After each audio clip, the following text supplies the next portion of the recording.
Well, good morning, everyone. Thank you, Murray, for the introduction and most importantly, the invitation to be here today. And it's wonderful that this august institution has rejuvenated and has found new life in recent years. And in that respect, I want to acknowledge, of course, everyone for supporting the Society and being here today, but in particular, my state parliamentary colleague, David Davis. Wonderful to see you here and doing a power of work as always.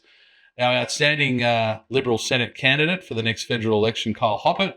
Kyle, wonderful to see you and thanks for all the hard work you're doing. And so Kyle's the man you want to indoctrinate if you want some very good IR policy and other things championed from the Senate after the next election. Of course, to Murray, thank you for you and your team, the work you've done. Frank Perry, Frank's obviously played a huge role in today and the work that you've been doing in recent times, and most importantly, the work that you have presented to the opposition on, in a sense, what I call a wish list of things that can be done. Of course, Hugh Morgan, one of the original founders, and outstanding Victorians and outstanding Australians, and a friend to many of us, who I don't think is here, Stuart Wood. Stuart obviously has played a huge role in so many of the lives and careers of people in this room. So I want to just acknowledge him, even though he's not here. I suppose we should also thank the Labor Party that one of the reasons for the re-emergence and reinvigoration of HR Nicholls is the outrageous industrial relations agenda that they have put forward over recent times. And I think that's a big part of the rejuvenation of those of us who want to see Australia get back to a position of building prosperity and doing that by improving productivity. This year's theme, Turning the Tide and Restoring Australia's Prosperity through Workplace Reform, in the opposition, we think is a very succinct way of describing where we're at the moment. The regulation of work, the primary focus of this society since its inception, is now more than ever, in our view, in need of desperate review. Workplace relations in Australia have deteriorated to their most ineffective state in decades, which, as you all know, has largely stifled productivity growth, which ultimately erodes the standard of living for Australians. In speaking to businesses and forums in my role as Shadow Minister for Social Services, NDIS, Housing and Homelessness, and as a local member, the staggering drop-off in productivity in Australia is often not remarked enough as one of the major causes for our persistently high inflation driven by labour inflation. Today I'm here to explore some of the practical solutions to this productivity crisis and to discuss how we can ensure Australia continues to be a primary destination for living, working, investing, employing fellow Australians and conducting business. I should add that the relevant portfolio minister has asked me not to leave the script too much or to wander off into gratuitous commentary. And I am, my reputation is as someone who probably too often says what I think. So I will try to remain as disciplined as possible, but I'm sure you'll get some of the subtext. We've got to be frank about the challenges that are in front of us. Labor's approach to industrial relations has obviously moved our nation so much further away from prosperity than before their election. Since coming to power in 2022, the Albanese government has pushed through, as you all know, far-reaching industrial relations reforms, all seemingly to appease their paymasters in the union movement. It seems to me, as a relatively close observer of the Labor Party, that whenever they enter government, they have a wish list from the unions that they very studiously and quickly work through, and that's what we've seen so far. These changes, as you all know, are taking us down a path that is impacting productivity, stifling wage growth, and obviously imposing very rigid workplace practices. It's undoing thousands of workplace arrangements that have successfully, over time, benefited businesses and workers alike. Arrangements that I think we should always emphasise were freely agreed upon and have helped foster growth and cooperation. And make no mistake, if you thought the first term of a Labor government was bad for workplace reform, a second term under this government would be disastrous. They'll deliver the most radical agenda that the unions can think up.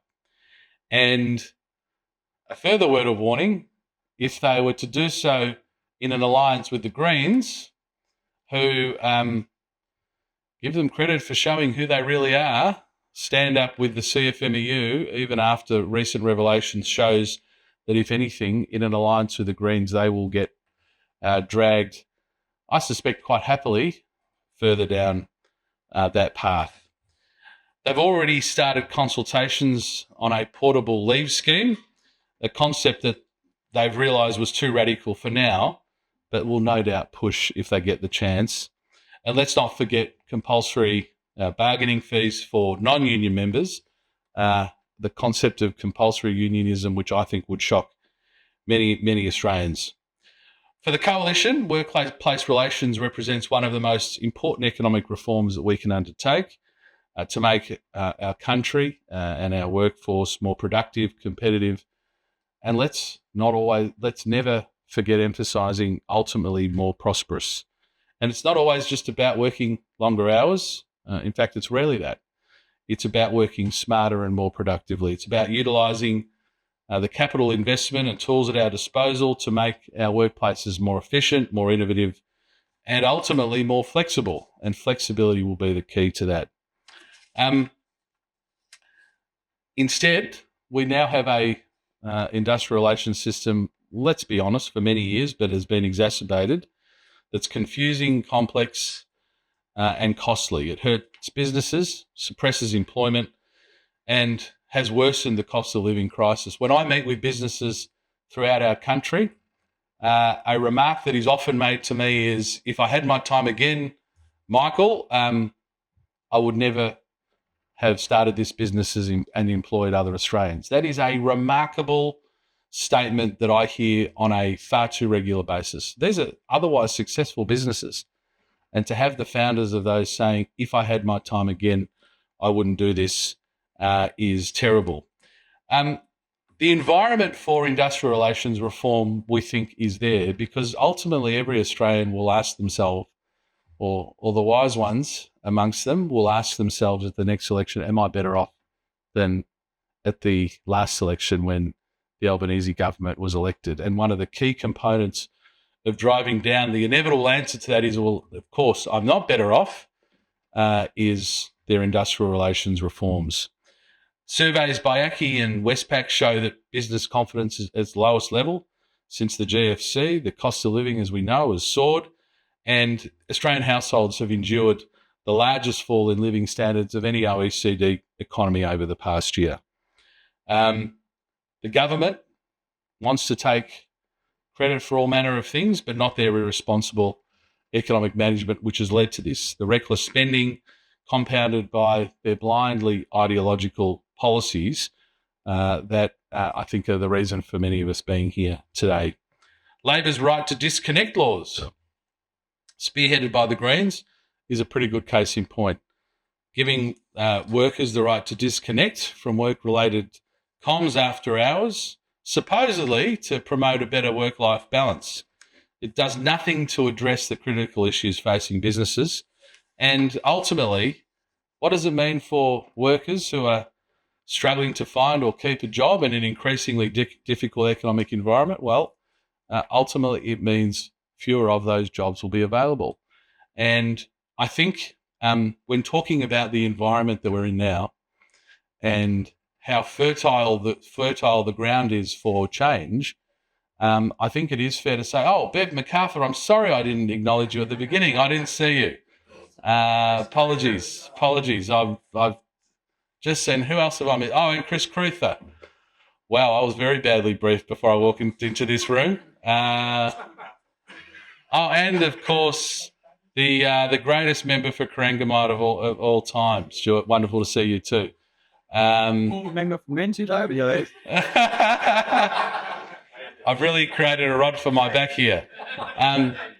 Let me get back to the point I was making. When talking about the environment that is going to be there, we have been in a very labour constrained environment.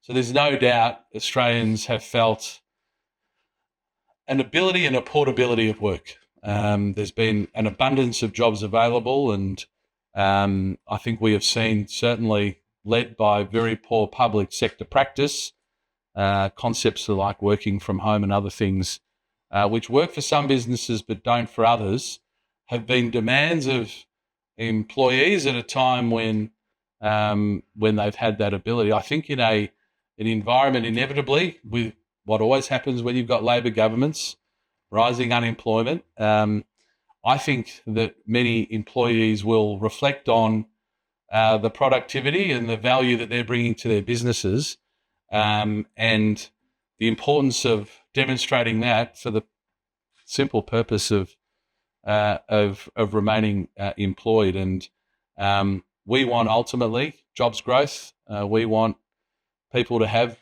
great options of moving, whether it be internally or outside of an organisation, to chase opportunities. But the only way that will happen is if there's a modicum of balance between those relationships. Labor's changes are also hurting flexibility in other ways. Take the recent changes to the definition of casual employment. They're complex, again, confusing, create unnecessary processes, and they leave employers uncertain and workers deprived of the casual loading that they've taken for granted and that they've been hitherto entitled to. The Leader of the Opposition, Peter Dutton, has already promised that the Coalition will return to our simpler and clearer definition of casual employment, which will ultimately mean greater flexibility for workers and employers alike. And on that, I would say, in my anecdotal evidence, I'm sure, Murray, you've done a lot more work than this, but in my anecdotal evidence, casual employees are overwhelmingly happy with the arrangements that they have and have entered into those arrangements very willingly, and in many cases have rebuffed requests to move from casual to part-time or full-time because it suits them. So the Labor Party imposing their will on workforces like this is not just to the detriment of employers, but employees alike. We ultimately need a system that allows agreement between those parties, not one that encourages legal disputes and battles in the Fair Work Commission, not one that just leads to employers forming the view that they can just shake down an employer or former employer for a bit of money at the Commission, an employer looking at that as a cost of doing business, as a cost of employing people.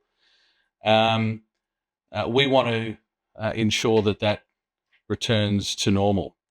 The government has, in our view, demonstrated this ideology and lack of foresight in a number of areas. Consider their renewables-only approach to energy, energy being another key area of competitive disadvantage for Australian businesses, along with industrial relations. They want to see the old energy system switched off before the new one's ready, sending power bills through the roof for Australians, or their anti-gas policies, which have undermined foreign investment and caused, I warn, our closest trading partners to see Australia as a sovereign risk for the first time in any of our lifetimes. More than anything, industrial relations and energy is proving disastrous for our nation and for our businesses. And ultimately, Australian families are the ones that are feeling it. Nowhere in the world has a renewables-only policy worked, yet it's pressing ahead with all of its eggs in one basket approach. It's rolling out weather-dependent energy on an industrial scale, and it's removing 90% of the essential 24/7 baseload power over the decade with nothing to replace it. Miners and manufacturers alike have warned that exorbitant energy costs are making Australia uncompetitive. And I link these two, energy and industrial relations, because They are two areas that should provide an area of natural competitive advantage for Australian businesses, not the opposite at the moment.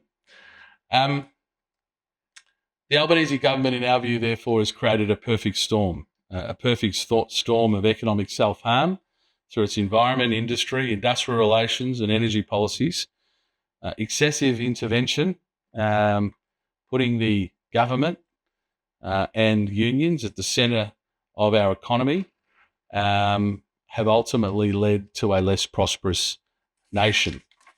As a former housing minister and now shadow housing minister amongst a number of portfolios, can I say we need to, and I need to do a better job of linking for Australians the direct connection between the power of the CFMEU, their cosy relationship with the Labor Party at a state and federal level, and increasingly now the Greens political party, as being one of the major drivers for the lack of affordability of housing in this country.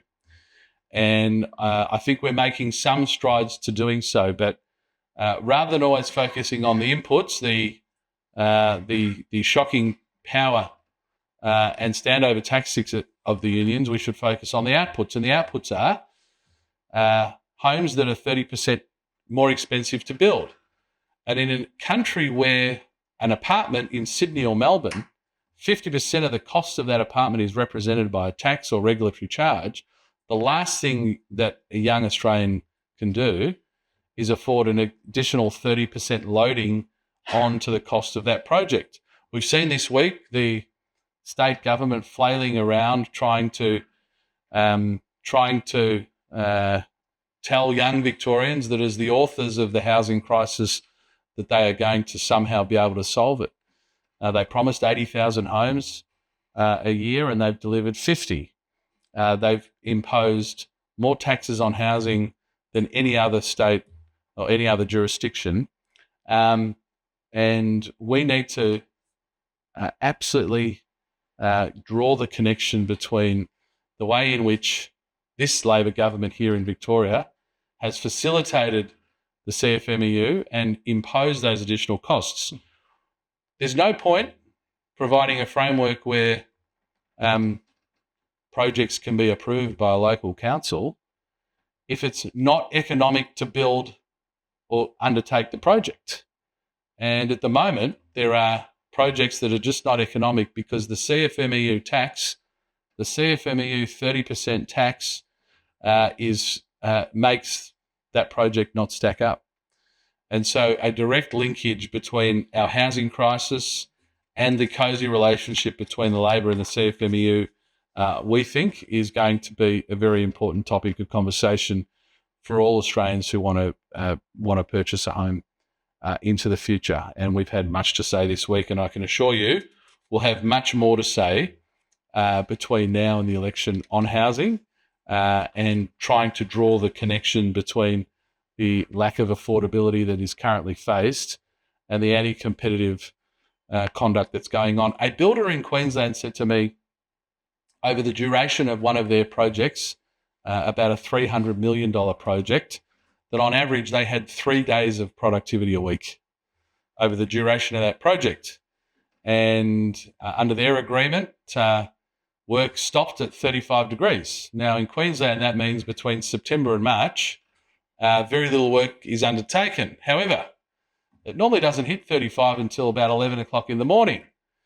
So the workers get on site at 7, they work till 11 and clock off and get paid a full day.